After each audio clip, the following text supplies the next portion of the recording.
This is Unit 3, Section 3.5. We're going to keep exploring density curves and looking at something called the empirical rule.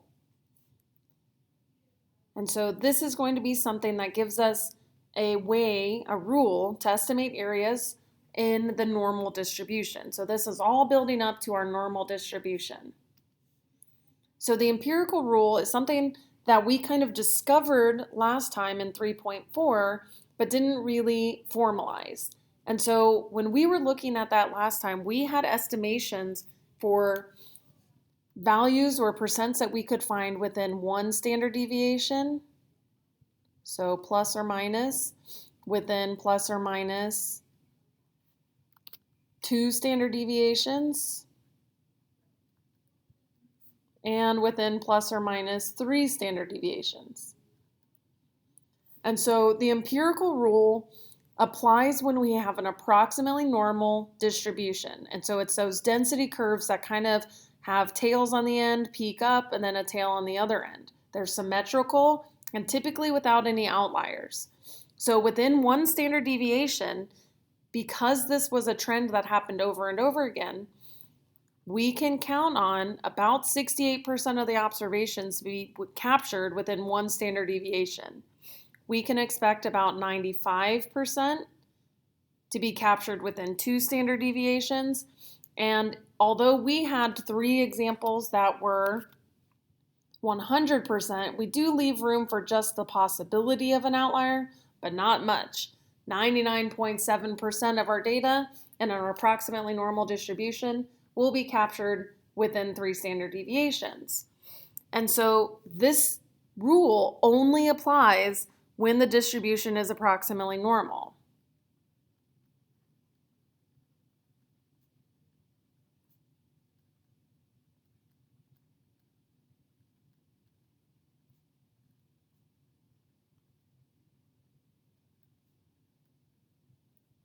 And so if we had a skewed graph, this would not apply. If we had a graph that was bimodal, this would not apply. Our normal graph is going to be a graph that kind of, again, has those tails on the end, peaks up in the middle, and then down at the bottom. So this is an approximately normal curve. And so what we have here is we've kind of divided it up by means here. So here's our average. Here's 1 standard deviation above, 2 standard deviations above, and then 3 standard deviations above. And then we do the same thing below.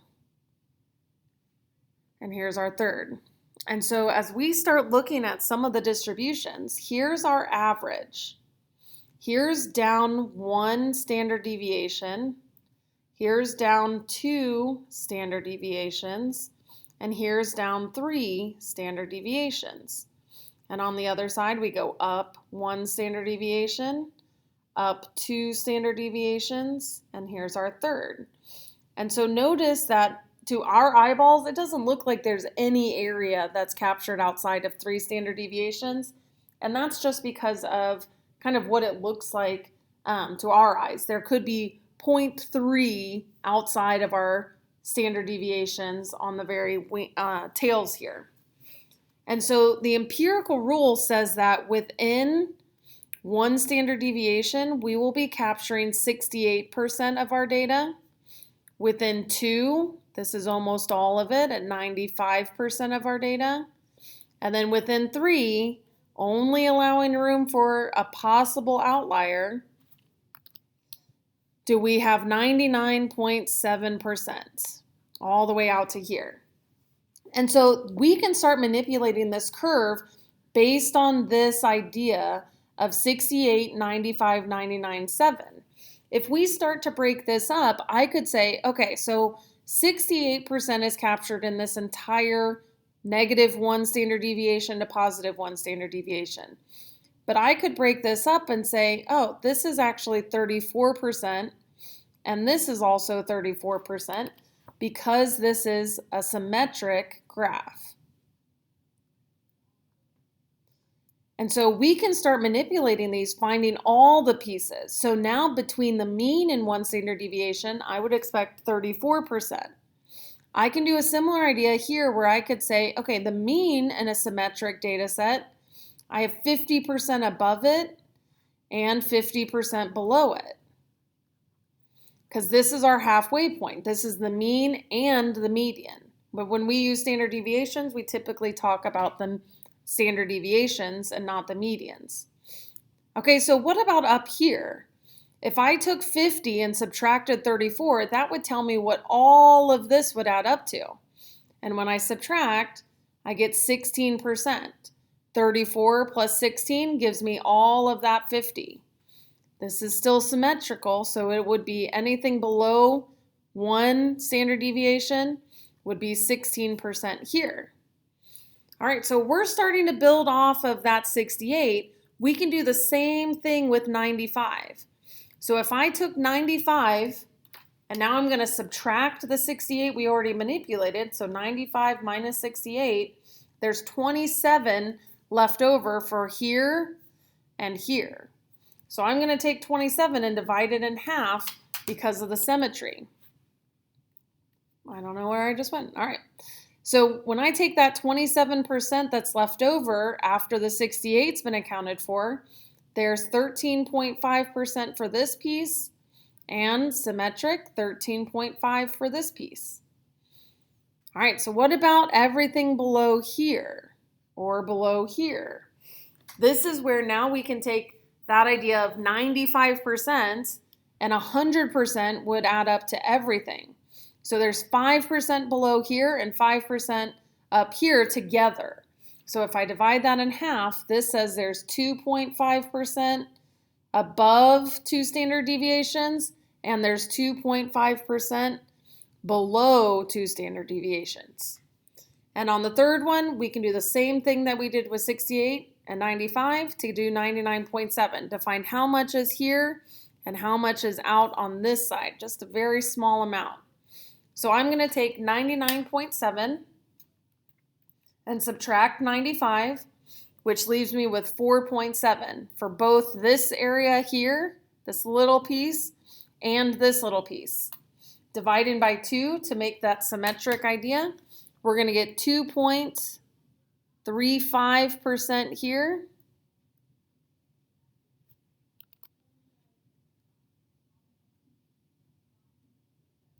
And symmetry tells us it's going to be 2.35% here as well. And so, last piece here, if I take 100% going all the way out, subtract the 99.7, the last measurement is for what's out here. So 0.3 divided by 2, there is not a lot left out here outside of the tails. This is 0.15%. And on this side, this is 0.15%. And so there is not a lot outside of there, but we knew that, knowing that outliers should not happen outside of those 3 standard deviations. We should be able to take and memorize 68, 95, 99.7 and come up with all of those pieces. So kind of keep in mind that the only numbers we have to memorize are those 3 rules of the empirical rule. 68, 95, 99.7. And that's how we're able to find all of this information. So let's put that into some context. It says, for example, according to the CDC, the heights of 12-year-old males are approximately normally distributed. And so now, anytime I see this, it'll almost get annoying because I will go, woohoo, approximately normal. It has a mean of 149 centimeters and a standard deviation of 9 centimeters. Sketch this distribution. Okay, they told me the shape is approximately normal. All right, so centered at 149 with 1, 2, 3 standard deviations and 1, 2, 3 standard deviations. Okay, so this isn't perfect. I probably should have it down lower where if I had the tools to manipulate this, come on, break apart. And it won't do it for me. I might move it just down a little bit trying to help myself out there. But we want to just get an idea. It's approximately normal. And then I'm going to label the mean and points 1, 2, 3 standard deviations from the mean. So I'll go down 140, 131, and 122. Okay, and then on the other side, I'm going to go up 158, just adding 9, 167, and 176. So as I'm looking at this, it says about what percent of 12-year-old boys will be over 158. So if I looked at 158, I'm looking at all of this data. So everything above 1 standard deviation. Looking above, that's where I can see this should be about 16%. Okay, it comes from the idea that we have 34 here, and we know this is 50, so we can subtract 50 minus 34 gets us that 16. All right, so about what percentage of 12-year-old boys will be between 131 and 140? Okay, so now I have this off, and now I'm looking at 131 to 140. So I'm going to color in 131 to 140, so just this piece here. Again, looking above, that's going to be our 13.5. So we can manipulate the graphs in context and answer our percentage questions. 100% of our data is under the curve because of a density curve. And we can say between certain intervals, a certain percent will exist because of that empirical rule. On the other part, okay, so now it says, suppose that a distribution of test scores is approximately normal, woohoo, and the middle 95% of the scores are between 72 and 84. Okay, so now we have this curve that we know is approximately normal, and we're trying to find the mean and standard deviation of the standard of this distribution. Okay, so we know that 95% of the scores are between 72 and 84. Based on our empirical rule, that's within 2 standard deviations. So if I go 1, 2, that's where I should get 72.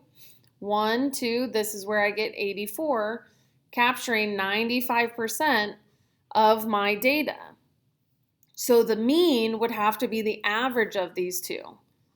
So I can find the mean by taking 84 plus 72. It's got to be in the middle there.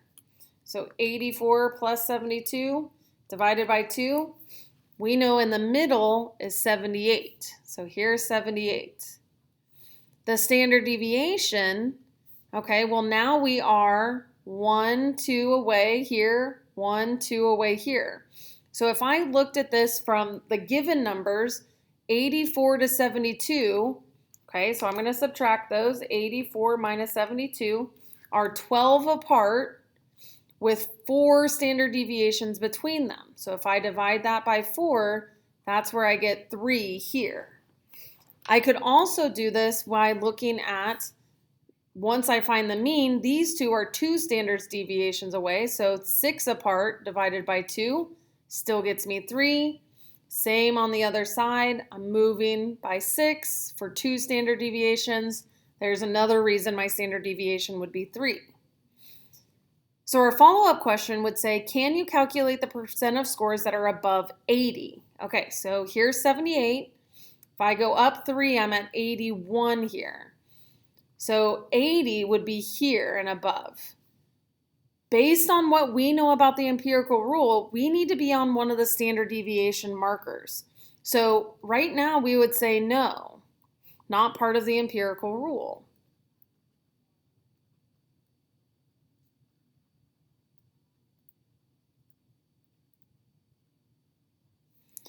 We could also say here that it's not on a standard deviation marker. There's other ways that we could actually explain that as well, but overall, no, not using the empirical rule could we find all the percent of scores that are above 80.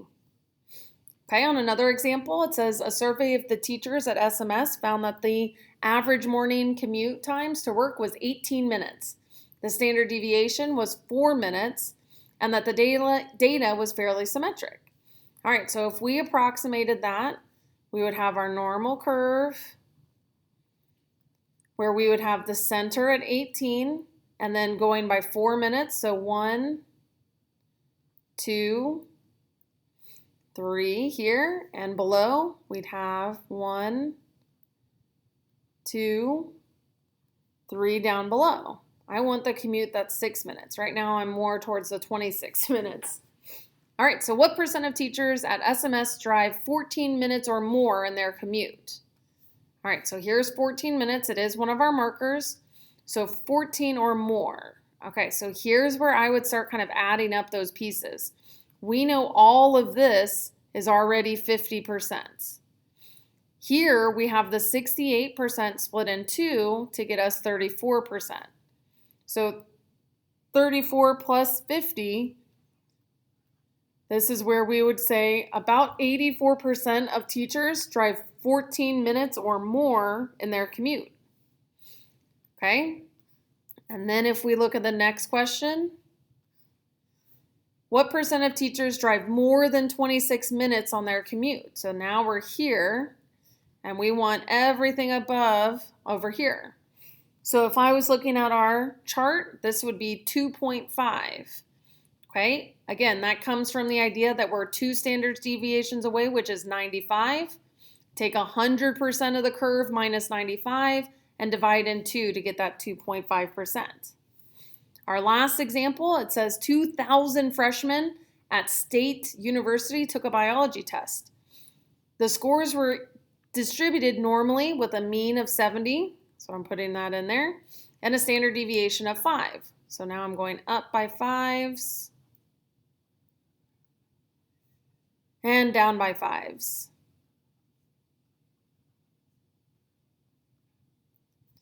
So what percent of scores were between 65 and 75? That's our standard rule. There's 68% right there. Between 60 and 70, okay, so now this is not one of the rules, but we can manipulate it. So we have 34 here from 68, and then we have 13.5 here. So add those two together, we get 47.5%. Okay? What percent are greater than 80? So that's over here. So even though we've changed context, it's the same answer that we had on part C above. This is still that 2.5%. What interval captures 95% of all students? That would be going from 60 to 80. And you could write that 60 to 80. You could say 60 to 80 this way. So any one of those representations would be the interval that captures 95%. What interval captures 99.7? This would be our third standard deviation all the way down from 55 up to 85. And again, we could use those other representations to capture the same interval. Okay, probably the one that I would be least likely to use, just because it starts to look like a range or a subtraction, would be the dash, but it is accepted. All right, so let me know if you have any questions on empirical rule, and make sure your calculators are charged up for next time.